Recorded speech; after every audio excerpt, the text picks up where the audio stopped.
2020 সালের 1 ফেব্রুয়ারিতে অনুষ্ঠিত ঢাকা দক্ষিণ সিটি কর্পোরেশন নির্বাচনে গায়ের জোরে বেআইনিভাবে প্রকাশিত বানোয়াট ফলাফল ও গ্যাজেট বাতিল করে পলাতক ফজলে নূর তাপসকে অবৈধ ঘোষণা করা হয় এবং ধানের শীষ মার্কা নিয়ে প্রতিদ্বন্দ্বিতা করা ইশরাক হোসেনকে অর্থাৎ আমাকে বিজয়ী ঘোষণা করা হয়। এই রায়ের পরিপ্রেক্ষিতে 27 এপ্রিল 2025 সালে নির্বাচন কমিশন ইসি গ্যাজেট নম্বর এত ইশরাককে মেয়র হিসেবে আনুষ্ঠানিকভাবে স্বীকৃতি দেয়।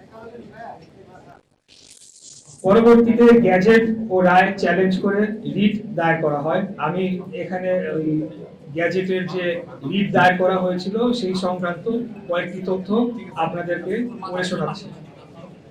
14 মে 2025 গ্যাজেট স্থগিত চেয়ে হাইকোর্টে রিট দায়ের। 22 মে 2025 হাইকোর্ট রিট খারিজ করে গ্যাজেট ও ট্রাইব্যুনালের। 26 মে 2025 চেম্বার জজ রিট টু আপিল দাখিল করা হয়। 29 এবং 30 মে 2025 আপিল বিভাগ শুনানি শেষে কোন স্থগিতাদেশ না দিয়ে ইসিকে আয়োজনের নির্দেশ দেয়। 2রা জুন 2025 পূর্ণাঙ্গ আদেশে পুনরায় নিশ্চিত করা হয় যে কোনো ইনজাংশন নেই, শপথ আয়োজনের দায়িত্ব ইসি। বর্তমান আইনগত অবস্থা সম্পর্কে আপনাদেরকে একটু অবহিত করতে চাই। দলিল অথবা আদেশ। ট্রাইব্যুনাল রায় 27 মার্চ 2025 ইশরাক হোসেন বৈধ মেয়র।